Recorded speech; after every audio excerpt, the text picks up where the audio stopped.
자, 여러분, 안녕하세요. 우리가 기본적으로 문제에 대해 접근하는 방식을 알아야겠다. 그래서 지난주에 사상과 문제를 제가 주관식 문제를 드려봤어요. 그래서 저한테 이메일을 보내온 선생님이 있어요. 자, 참 잘 썼는데 문제에서 요구하는 키워드 그 연습을 많이 하셔야 될 것 같아요. 그래서 제가 첨삭해서 보내드렸는데 강의만 듣지 마시고 제가 물음표한 부분은 다시 한번 써서 보내주시면 좋겠어요. 그래서 올해 관건이 뭐냐면 서술형의 문제에 자신감을 갖고 합격의 지름길을 가보자 이 말씀입니다. 자, 오늘은 놀이론에서의 패턴에 대해서 한번 말하고 싶은데, 물론 기출문제의 반복은 여러 가지 맥락이 있을 수가 있겠지. 그런데 놀이에서 2024년도 나온 패턴이 2020년도하고 또 2017년도를 바탕으로 해서 연결됐다는 걸 좀 설명하고자 합니다. 자, 이게 이제 2020년도 2024 패턴인데, 자, 한번 보겠어요. 2024년도에서 이렇게 나왔어요. 기본적으로 잘 보시면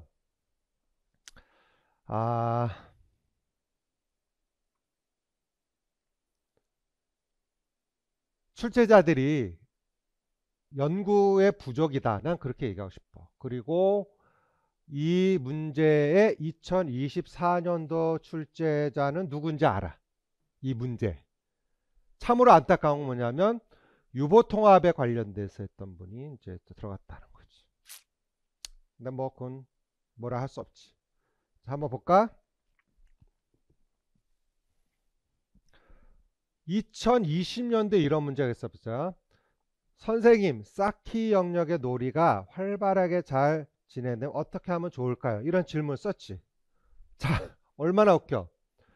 오늘 놀이를 관찰하셨죠. 놀이의 영향 요인을 이야기해 볼까요? 이렇게 출발을 하는 겁니다. 기본적으로. 자, 그러면 유아들의 쌓기 놀이를 관찰해 보는 것은 좋은데, 관찰하라고 그랬죠? 오늘 자유선택활동 시간에 유아들과 쌓기놀이 같이 하셨죠? 유아들 놀이가 어땠나요? 자, 보자. 2020년도에 아이들이 쌓기 놀이 하는 것을 관찰을 해 보았나 이 뜻이죠. 그러면 기본적으로 아이들이 쌓기 놀이를 한다는 부분은 동적인 영역이라고 할 수가 있겠죠. 그래서 블록을 쌓는다든지 그런 활동을 우리가 파악할 수 있는 거예요. 네, 유아들은 여러 개 블록으로 떨어져 있지 않게 여러 개 블록으로 블록으로 한번 떨어지지 않게 연장하여 동그란 공간을 만들었어요. 뭐 제가 잘 못 그려서 그런 것 같은데 한번 생각해 봅시다. 이렇게 제시를 했어요. 동그란 뭘 만들었어요? 공간. 굉장히 중요한 표현입니다. 무엇을 만든 건지 물어보면 구조물 이름을 말하지 못했어요. 그러면 우리가 쌓기의 발달 단계가 있어. 유아교육론 시간에 배웠어요. 그래서 처음엔 늘어놓기, 그 다음에 한 줄로 또는 수직으로, 그 다음에 원형으로 이런 게 있어요. 자, 잘 관찰하셨어요. 여기에서 보면 그리고 여자아이들보다 남자아이들의 참여가 훨씬 많군요. 남자아이들이.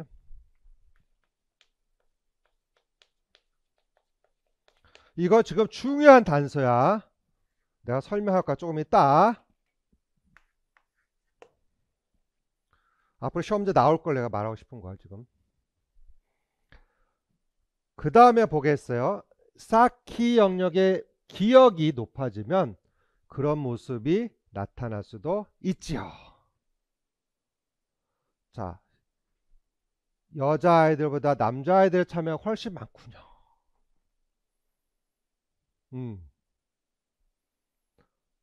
출제자가 여기에 나와 있는, 왜냐하면 2019 개정 누리과정이 놀이 중심이란 말이죠. 그렇죠? 그 놀이 중심의 패턴에 맞춰서 관찰과 쌓기 부분에서 접근을 들어갔죠. 자, 그러면 2023 보자. 모든 별 인원에 따라 팥빙수를 만드는 공간의 크기를 다르게 제공했어요.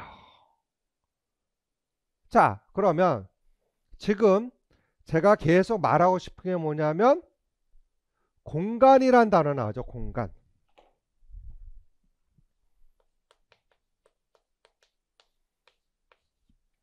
자, 예를 들어서 여기 보시면 아이들이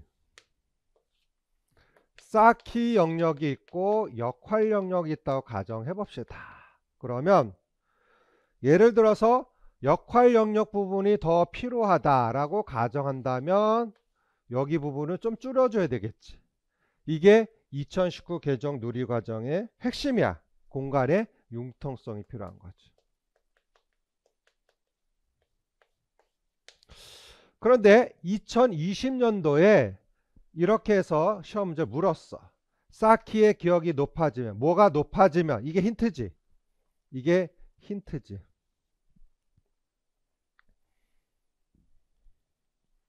쌓기 영역에 치는데 남자아이들 뭐 예를 들어서 이렇게 제비해봤어. 뭐가 높아지면 그런 모습이 나타날 수 있을까? 이렇게 됐어. 2020년 답이 뭘까? 아주 간단하지. 쌓기 영역에 남아들이 또 여아들이 있다 가정합시다. 그런데 뭐라고 나왔어요? 여자아이들보다 남자아이들 참여가 훨씬 많군요 라고 설명을 하고 있어. 그러면 쌓기 놀이 공간 안에 우리가 그 공간에서 볼 수 있는 영역에 차지하는 비율을 이야기할 수 있겠지. 그래서 2020년대 기억에 답 쓰는 문제가 이런 게 있었어. 자, 보면 여기 지워볼게 이제.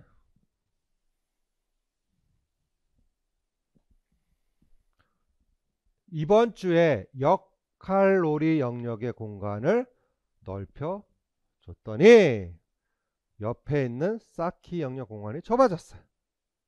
그러면 같은 주제의 놀이를 하거나 공격적인 놀이, 이게 힌트야. 뭐냐면 여기를 넓히니까 여기가 줄어들었어요. 그렇죠? 그럼 낑겨 안 낑겨? 낑겨. 그래서 막 공격성이 나타나. 이해되겠지? 왜 아이들이 원활하게 놀지 못하게 됐을까? 그러니까 쌓기 영역 공간을 다시 어떻게 될까요? 넓혀야 할까요? 이런 게 나왔어. 그것보다는 쌓기 영역의 놀잇감이 역할놀이 소품으로 활용될 수 있고 아주 좋죠. 쌓기 영역에 여자아이들 많이 사서 공간을 재배치하는 게 더 좋을 것 같습니다. 이렇게 이제 출제를 했어요. 이게 몇 년도 문제야? 2020년도 문제야. 그러니까 기본적으로 우리가 알 수 있는 게 뭐냐면 그전에는 동적, 정적, 예를 들어서 칠판 보시면 이렇게 나눴죠. 공간에 있어서 우리가 제시될 수 있는 측면에서 자, 기준을 이렇게 나눴죠. 그래서 건조한 영역, 물이 있는 영역, 그 다음에 우리가 제시된 쯤에서 정적 영역, 또 무슨 영역? 동적 영역. 이게 이제 큰 틀이었죠.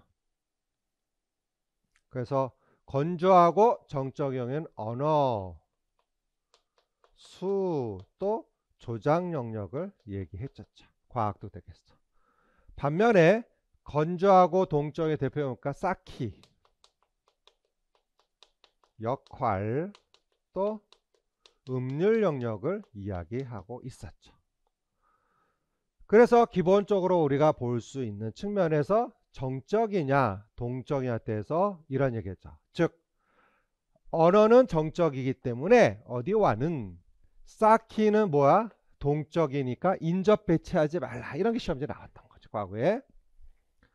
그랬는데 그런 기준에 따라서 2019 개정 누리 과정에서는 놀이에 있어서 교사가 어떻게 융통성 있게 발휘할 수 있느냐를 물어본 거죠. 아주 잘 낸 문제야. 그러한데 내가 지금 말하고 싶은 뭐냐면 이 2020년도 문제를 가지고서 출제자들이 못합니까? 2024년도 문제를 만들었다는 거야. 자, 그럼 보자. 그래서 이거 이제 좀 이따 설명할 거고. 2020년 문제. 기억에 들어갈 뭘 쓰고 용어를 쓰고 아까 B의 내용을 고려해서 역할 쌓기형이 줄어들었죠. 해결할 공간을 재구성. 이게 2020년 문제. 자, 여기 잘 봐. 이제 시험 문제가 이렇게 바뀌었다는 걸 인지하고 있었어야 돼.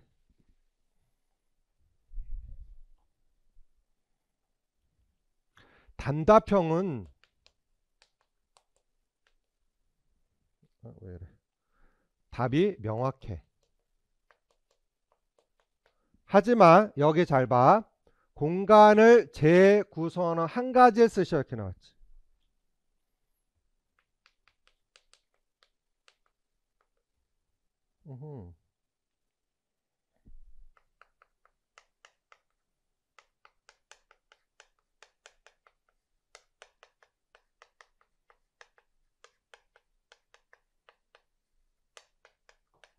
문제를 잘 봐야 돼. 그러면 재구성하는 방법이 한 가지만 있어? 두 가지, 세 가지, 네 가지 있을 수 있어? 없어? 있다는 뜻이지. 이해됐나요? 그러니까 여러분들 인식을 가져두셔야 돼. 잘 봐.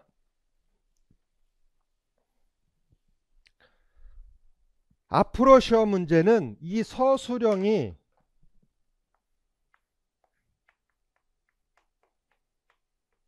융통적이다. 그러니까 어느 정도의 기준에만 맞으면 점수를 줄 수 있다. 그 뜻인데 이거는 달달 외워 쓰는 것이 아니라 문제에서 요구하고 있는 특성을 완벽히 소화했을 때 쓸 수 있는 거야. 자, 예를 들어 볼까? 우리가 이번 시험에도 했지만 일과 운영의 원리가 있지. 일과 운영의 원리. 기출문제 안 봤구나. 자, 출제됐어. 기출 잘 봐. 그 원리 중에 뭐가 있냐면 융통성이 하나 있어. 융통성의 사례를 쓰시오가 2000년도 문제였어. 그러면 자, 예를 들어서 비가 왔어.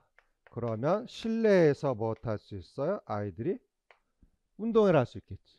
그것도 되고. 또 주제가 아이들이 관심 있는 것들로 바꿔줄 수 있겠지. 자, 사례가 많아 적어? 많죠. 그러면 여기 봐. 이러한 문제점을 해결하기 위한 공간 재구성하는 방법을 한 가지 이렇게 나왔어. 그러니까 이제 여러분들 합격하려면 뭐냐면 단순 암기로 합격하는 시기는 끝났어. 좀 더 고등사고력을 요구하는 방식으로 바뀌었다는 걸 재인식해 주기를 부탁드립니다. 알겠어요? 자, 그러면 일단 기억에 무슨 단어에 들을까? 자, 공간에는 뭐가 있을까? 공간에 양.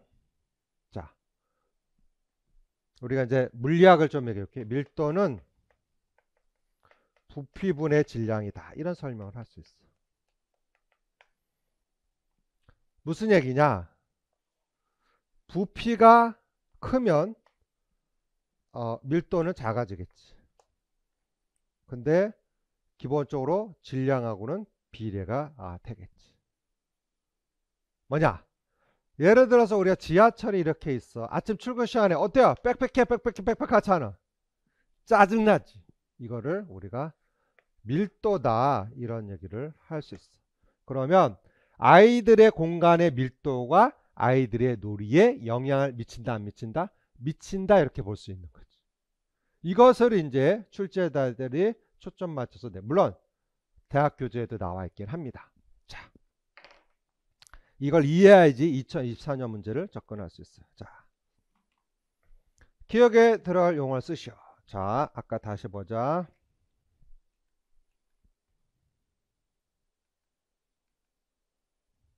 쌓기 영역에 무엇이 높아지면 무엇이 높아져? 공간의 뭐야? 밀도죠.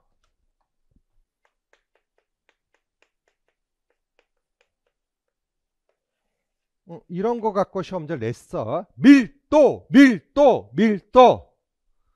그런데 잘 봐봐. 2024년도에 무슨 단어가 나오나 잘 봐.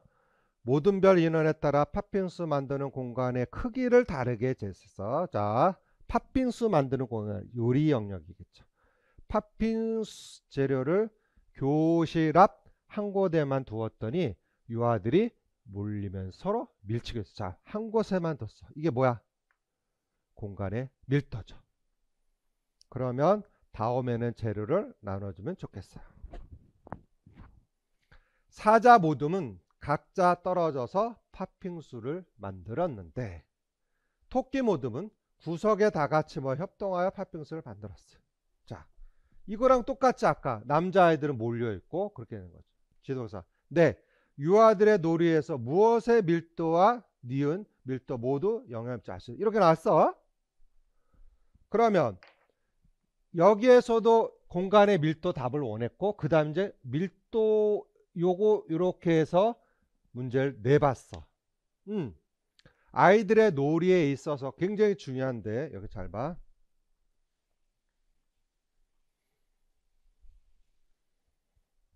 아이들이 놀이할 때 있어서 기본적으로 첫째, 공간도 중요하다. 환경적 측면. 그 다음에 놀이 제도도 중요하죠. 그 다음에 주제도 중요하겠죠. 그 다음에 중요한 게 뭘까? 그 다음 중요한 게 뭘까? 그 다음 중요한 게 뭘까? 유아들 간에 뭐가 필요해? 상호작용이 필요해. 상호작용. 이건 조금 더 풀어나갈 건데 지금 공간 문제를 하고 있으니까. 그러니까 공간의 밀도는 어떻게 형성될 것이냐 이렇게 더 들어갔어. 그거를 이제 인지 양식과 연결해서 출제한 건데 일단은 2020년도에 몇 년도에 2020년대 공간의 밀도라는 맥락을 가지고서 2024년도에 한 포인트 업그레이드 한 거지. 요게 힌트죠. 사자 모듬은 이제 좀 이따 하겠지만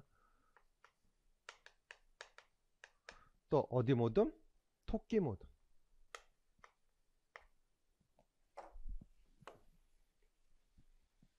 잘 봐. 오늘 이거 설명 잘 들어야 돼. 정신 바짝 차려. 각자 떨어져서 해야 돼. 각자 떨어져서. 이게 다 지문이야. 수식 하려면. 모듬은 구석에 다 같이 모여.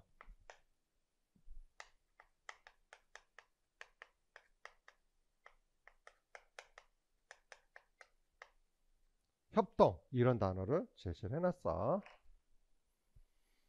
그러면 일단 2020년도 답은 공간의 무엇이라는 것? 공간의 무엇이라는 것? 밀도라는 건 우리가 알 수 있겠지. 이렇게 한번 내봤어. 그래서 역할과 쌓기 영역 문제 해결에서 어떻게 합니까? 이렇게 쌓기와 역할이 분리되어 있는 걸 어떻게 하자? 통합하여. 키워드 뭐가 돼야 돼? 통합하여. 통합하여. 이게 핵심이죠. 놀이가 확장되도록 한다. 이렇게 써야 되는 겁니다.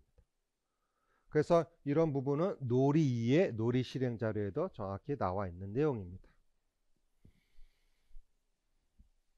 자, 이게 2020년도 문제였었어요. 근데 이걸 가지고 2024년도는 자, A를 참고해서 기억과 리을에 들어갈 용어를 각각 쓰시오. 놀이에서 2020년도에서는 공간의 뭐에 관해서 밀도에 관해서 제시를 한 것이고, 자, 이게 확장이 돼서 2024년도에는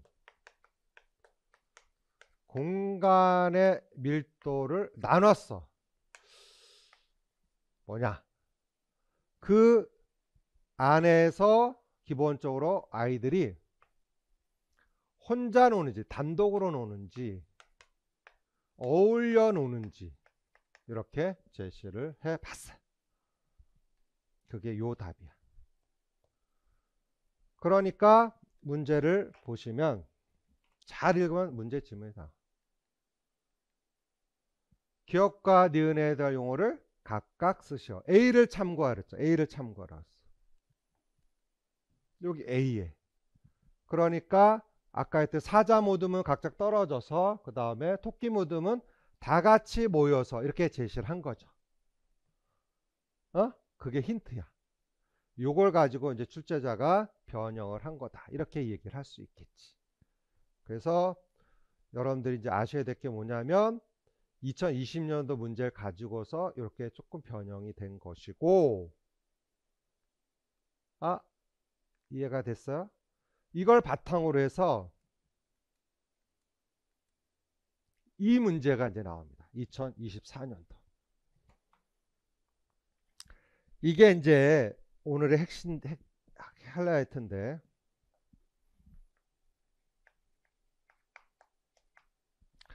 사라초 연구에 근거해서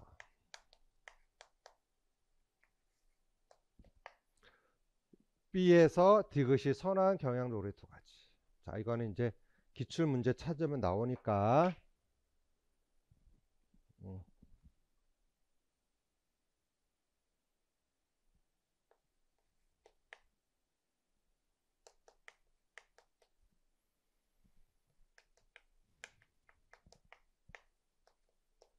두 가지. 리을이 선호하는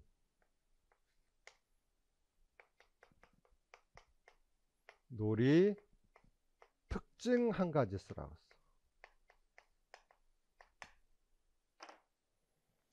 이것은 앞으로 출제될 수 있는 문제 방향성을 좀 제시하고 있다. 그렇게 볼 수가 있어. 자, 그러면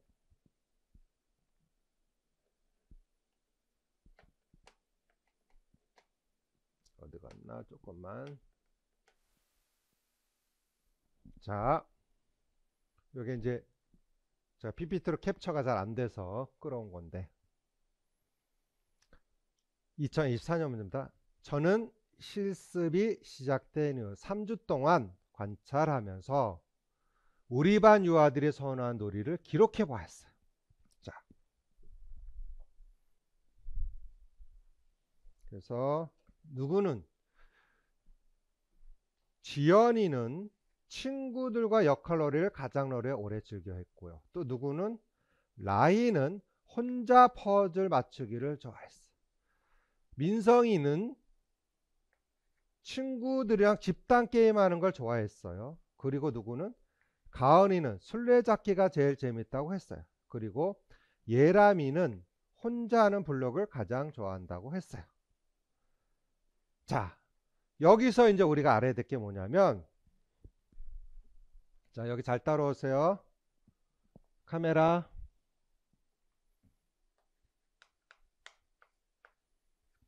아이들의 놀이에 관해서 우리가 접근한 여러 가지 맥락이 있어요. 놀이는 사회적 측면이다 라고 접근한 학자가 누굽니까? 파튼이죠. 파튼. 기억나실 거예요. 그래서 기본적으로 파튼은 무슨 놀이? 단독놀이, 또 무슨 놀이? 병행놀이, 또 연합놀이, 그 다음에 또 협동놀이 또는 집단놀이. 이렇게 제시했죠. 그래서 병행놀이는 같은 장소, 같은 시간에 있어도 상호작용은 없다 그랬죠. 상호작용은 없다. 유아 간의 상호작용. 연합놀이, 합동놀이에서 유아와 유아 간에 못한다? 상호작용이 나타난다 그랬죠. 그리고 협동에서는 나름대로 역할 분담이 있었다. 이렇게 설명을 합니다. 이러한 놀이를 어떤 사회적 측면만으로 봐야 될 것이냐, 이렇게 이제 설명을 합니다. 기본적으로. 그래서 학자들이 고민을 하기 시작을 했죠. 그래서 기본적으로 우리가 제시됐던 이 파트 내 놀이 형태에 관해서 이게 1932년도에 제시된 안이에요. 이해됐어요? 자, 그런데 우리가 알고 있는 그 놀이를 단순히 어떤 친구들과 어울려서 하는 부분으로만 볼 수 있느냐? 그게 아니라 놀이는 또 하나의 쉽게 말하면 인지 능력이다. 인지 능력.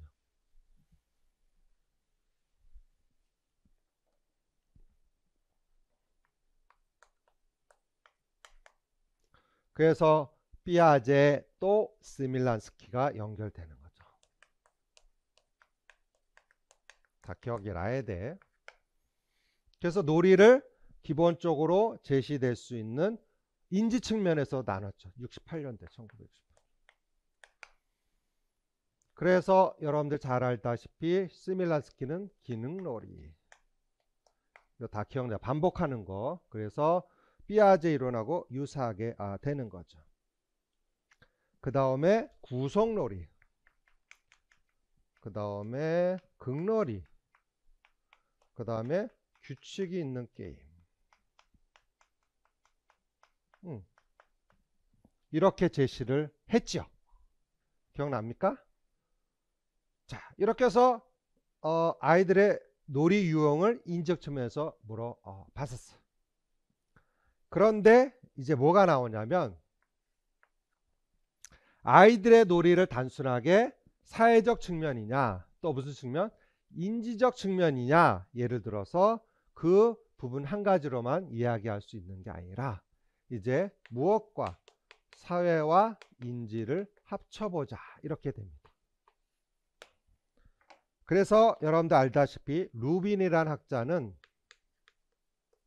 여러분들 다 기억나실 거예요. 2017년도 시험에 출제가 됐었죠. 루빈. 기출문제는 2017년 문제입니다.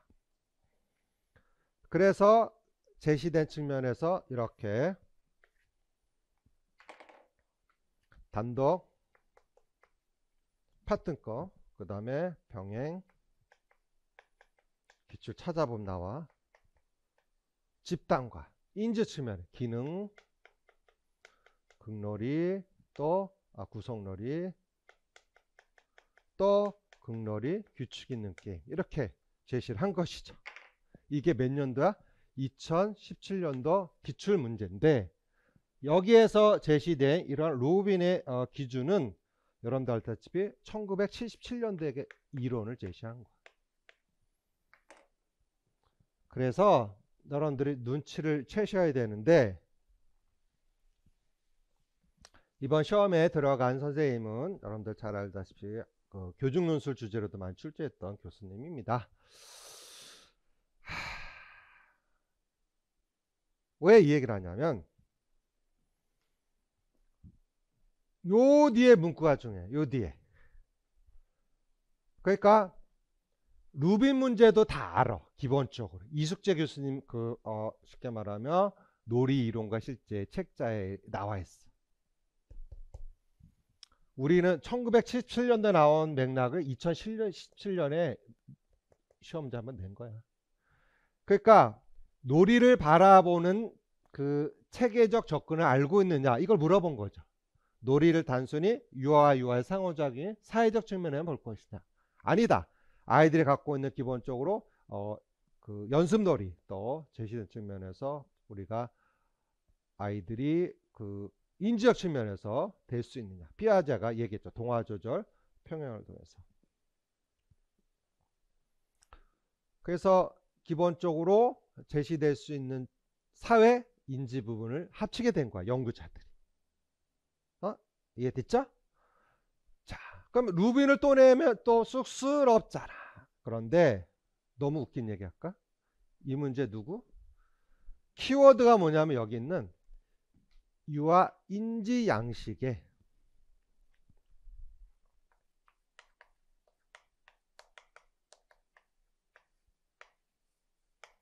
따라서 놀이의 아이들의 특징을 물어본 거야. 장, 독립성, 장, 의존성. 이거는요, 공부를 안 해도 답을 쓸 수 있는 거야. 여러분들 우리가 숨은 그림 찾기 할 때 어때? 그 찾는 객체만 볼 것인지 아니면 주변의 배경까지 볼 것이냐, 그런 거죠. 그래서 장 독립성은 주변의 배경에 신경 쓰지 않는 것이지. 근데 장 무슨성은, 의존성은 주변까지 다 고려해. 이거 어렵지 않아. 장 우리가 분화 이론에서 나오는 건데. 그래서 이번 시험에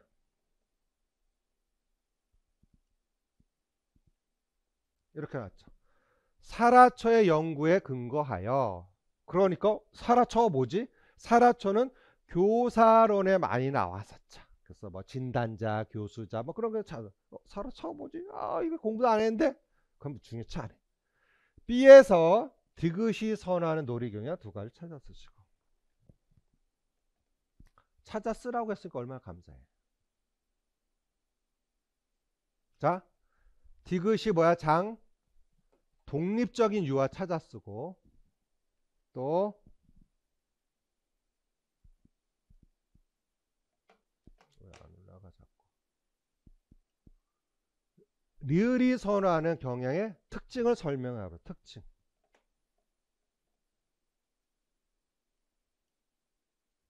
이거 틀리면 바보지. 그런데 우리가 알아야 될 게 있어. 좀 이따 그걸 설명할 건데,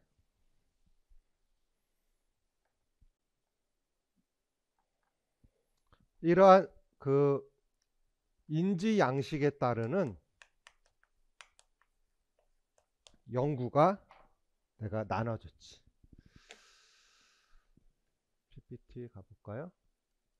맞다.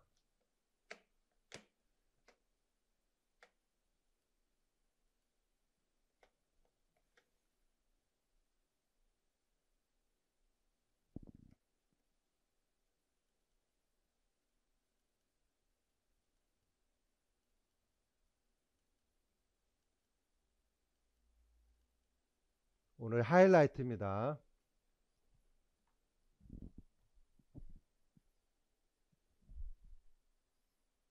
응?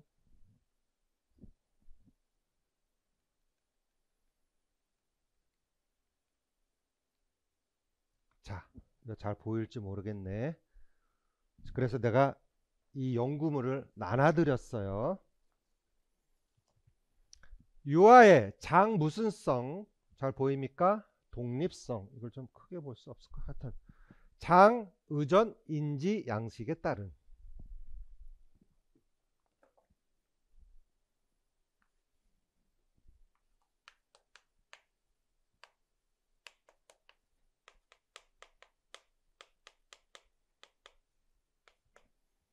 사회 인지 놀이 형태.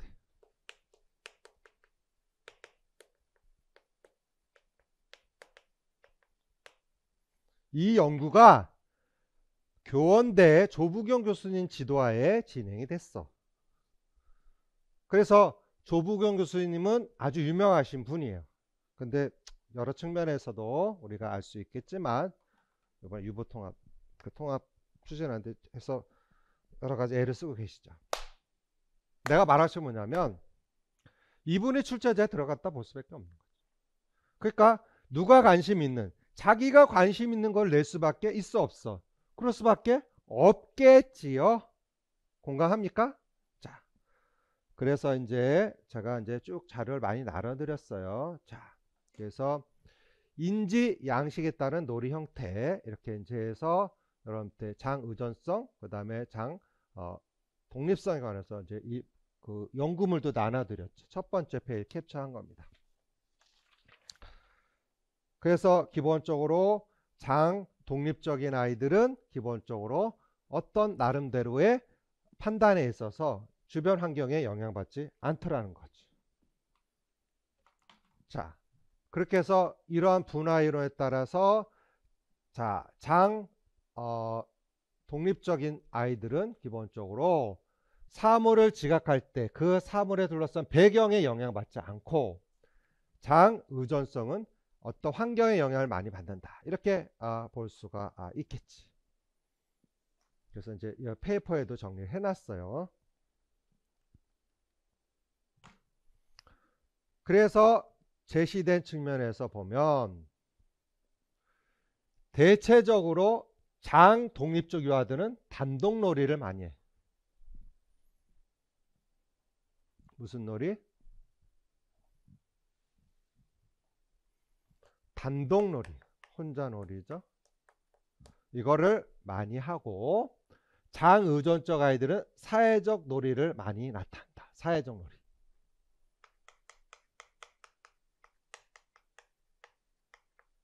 이게 2번 답쓰는 핵심이야.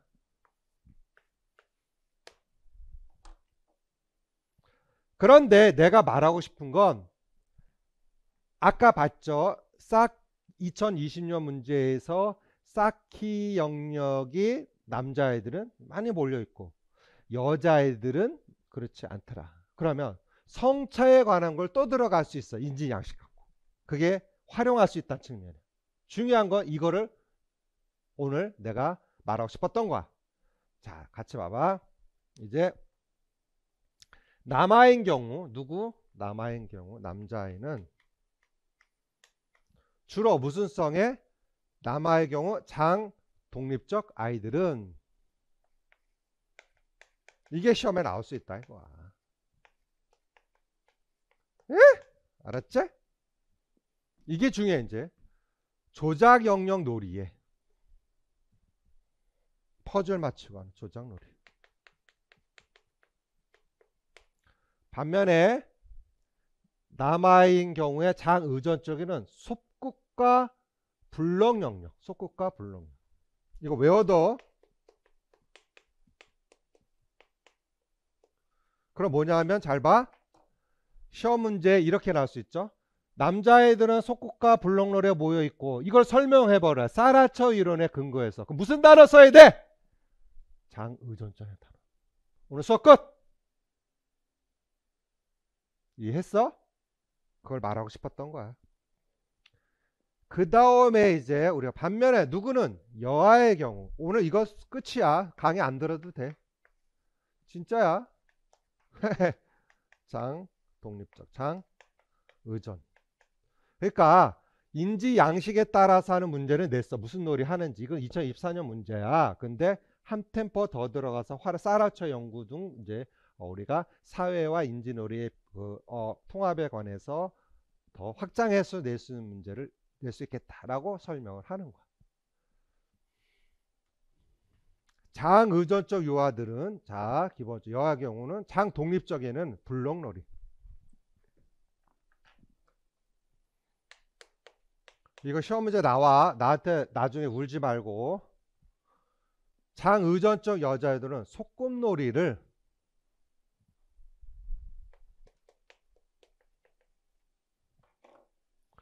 희한하죠? 남자아이들은 뭔가 조작하고 만드는 그 혼자 갖고 있는 장 독립적 아이들은 나타나는데 여자아이들은 못한다고? 블록을 쌓아. 블록. 요거 구별 잘해야 돼. 남자아이들은 속국과 블록을 같이 해. 장 의존적인 아이는. 여자아이는 뭐만? 소꿉놀이만. 왜 그럴까? 왜 그럴까? 잘 봐. 여기에서는 유아와 유아 간에 뭐가 있어야 돼? 그렇지. 상호작용이 있어야 돼. 상호작용. 사회성 측면을 얘기하는. 장의존 쪽은 사회적 놀이를 더 많이 한다고 했죠. 요 부분을 이제 시험 문제 낼 수 있다. 다시 한번 강조드릴게.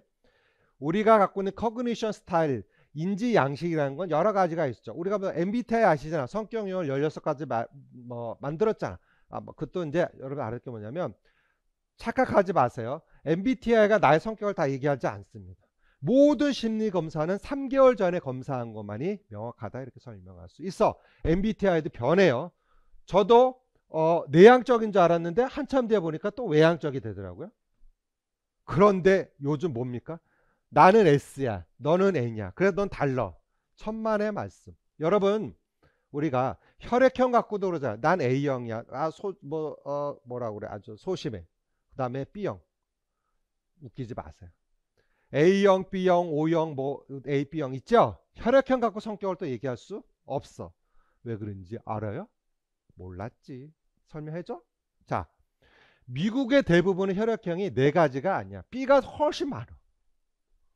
그러면 혈액형을 4가지로 분류해서 성격을 얘기할 수 있다는 건 타당하지 않지. 그러니까 우리가 유념해야 될 게 뭐냐면 우리가 지능검사의 오류가 뭡니까? 숫자가 높다고 지능이 높은 게 아니야. 우리가 배웠잖아. 프로이드, 피아제 등 뭘 배웠어요? 변화가 가능하다는 인지적 불일치에서 인지일치 알고 그 다음에 그런 걸 수치한 것이 검사일 뿐이야. 근데 우리 너무 맹신해. 내가 물어볼게.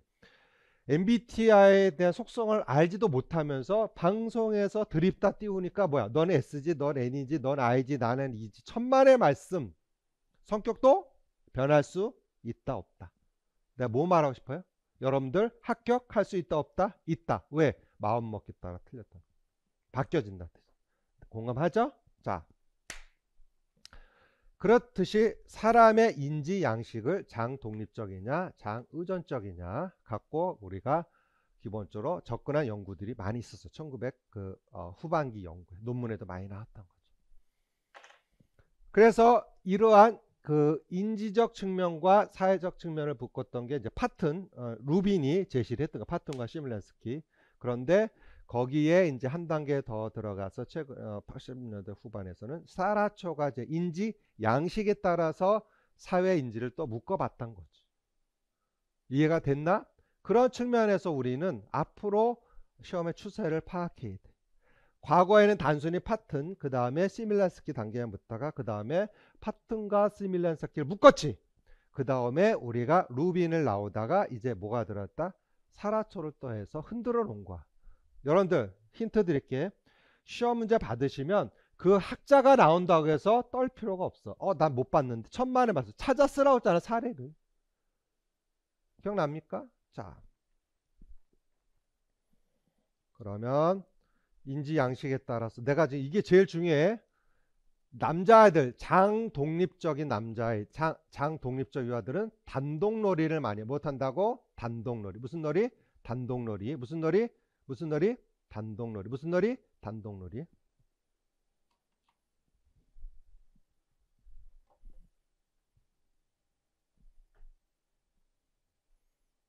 대체적으로 큰 틀에서 장독립적에는 단독놀이를 많이 무슨 놀이? 단독놀이.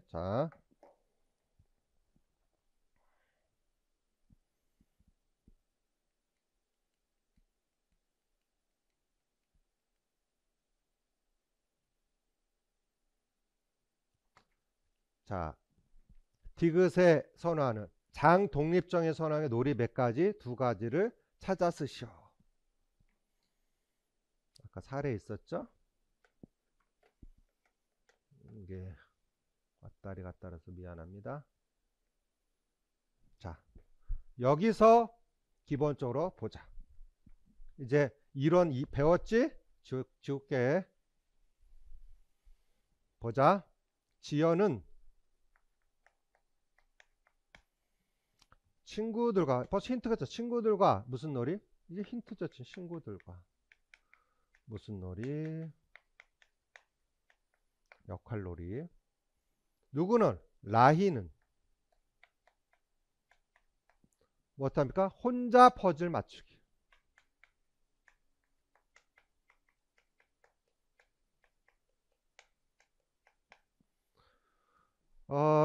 누구는? 민성이는 친구들이랑 답을 다 줬구만. 집단 게임을 좋아하고. 또 누구는 가은이는 술래잡기.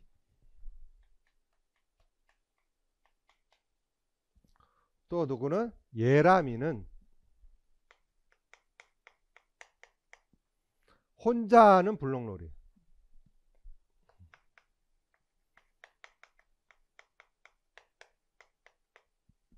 자, 여기에서 사례 두 가지 찾아라서 똑같은 거 찾으라는 거지. 똑같은. 이거 틀리면 바보지? 그래 안 그래? 맞잖아. 정신 바짝 차려 죽겠어. 그렇지. 즉 단독놀이 하는 사례 두 가지 찾아 쓰는 거야. 이게 답이었어. 근데 다음 문제에서는 제가 말하고 싶은 거는 뭐야?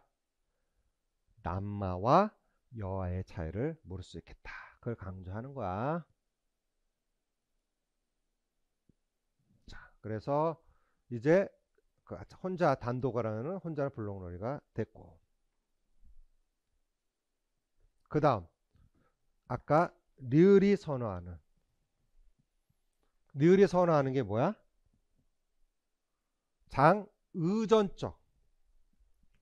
장의전적 놀이의 특징을 써라고 그래.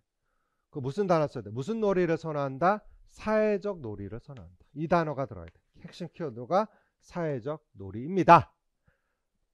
알았어요. 그러니까 놀이에서 루빈만 냈던 게 아니라 사라쳐서 인지 양식이 들어왔다는 것이 이번 시험 큰 특징 중에 한 가지였어요. 자, 그래서 인지 양식에 관해서 좀 더 우리가 알아볼 필요가 있다. 그래서 A를 참고 기억력에 대한 용어를 쓰셔. 자, 이거는 이제 밀도 갖고 설명한 거죠. 그래서 여기 보면 자, A를 근거해서 자, 팥빛을 만든 공간에 따라서 재료를 교사하고 유아들이 몰렸어. 다음에는 재료를 나누는 사자는 각자 떨어져서 발표한다.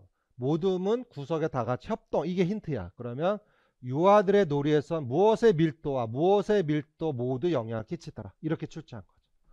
그래서 2020년도는 공간의 밀도를 접근을 했고, 그 다음에 2024년도는 사례 속에서 자 A로 나눠져 있죠.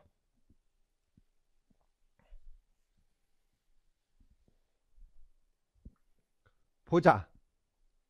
모둠 인의 파표 공간의 크기를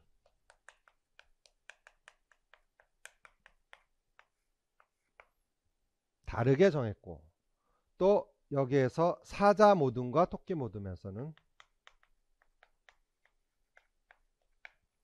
공간의 사회적 측면을 얘기하는 거죠. 좀 어려웠을 수도 있어. 그래서 기본적으로 여기에서 묻는 게 여기 들어갈 용어가 뭐냐. 기본적으로 공간적 밀도, 이걸 공간적 밀도라고 할 수 있고, 여기는 사회적 밀도, 공간에 뭐 이렇게 쓸 수가 있겠지. 그래서 아마 가로치기 나오는데 난 도대체 답을 쓸 수 없어. 그게 아니라 사례 속에서 파악을 해서 접근할 생각을 했으면 들어갈 수 있었다. 사라초 인지 양식관에서 아까 남아여까지 설명을 했어요. 그래서 이게 핵심이에요. 내가 말하셨던. 그래서 연구문을 다 나눠드린 이유가 거기 있는 겁니다. 공감하시죠? 그래서 이제 인지 양식과 놀이 형태 관계를 이제 제시를 했죠. 그래서 이제 여기 읽어보시면 여러분들이 많이 공감을 할 수 있어요. 자, 그래서 뭐 더 설명 안 해도 여러분들이 파악할 수 있으니까 넘어가도록 하죠. 그래서 연구물은 54쪽에 나와 있죠. 자, 사라초는 이런 얘기를 했어요. 이 지문이죠.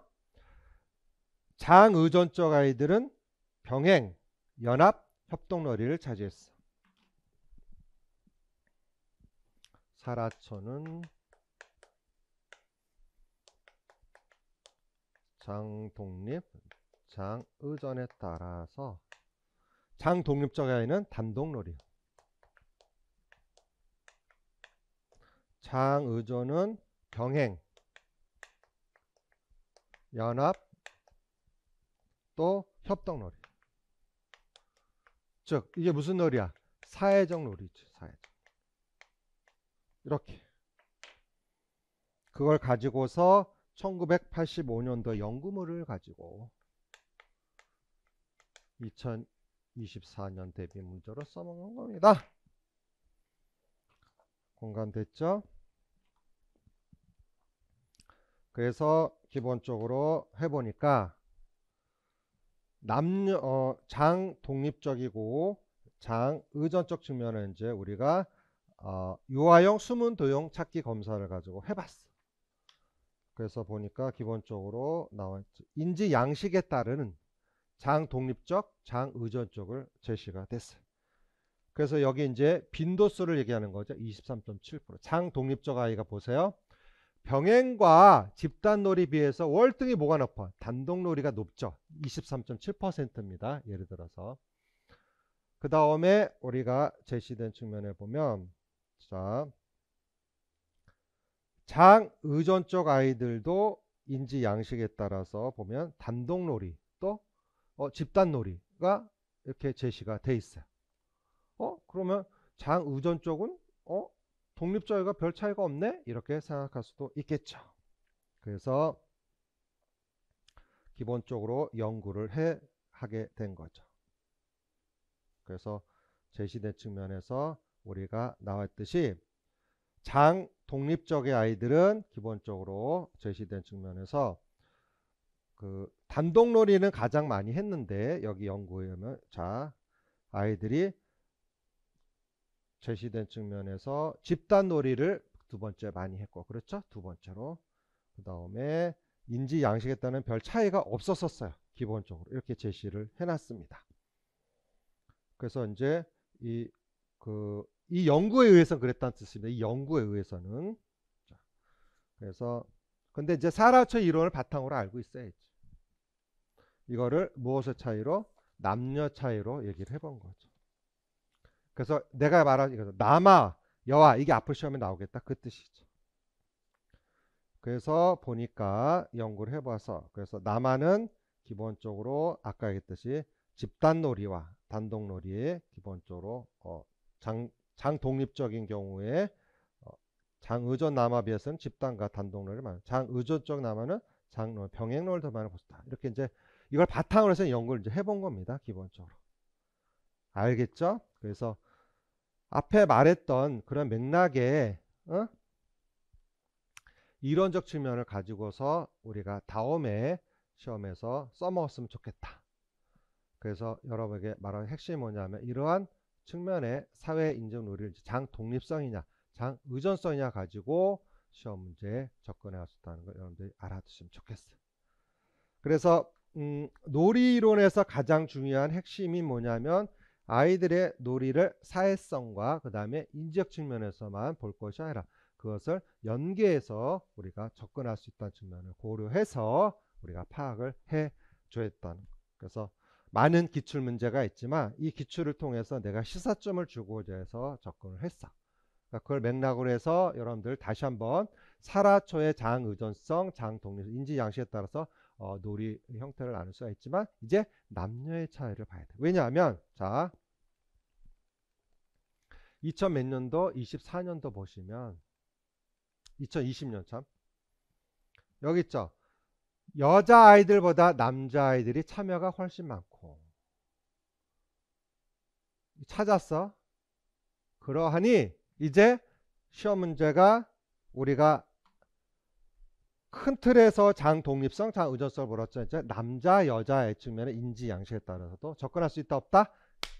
있다는 걸 여러분들이 파악하시고 준비를 하면 좋겠습니다. 알겠죠?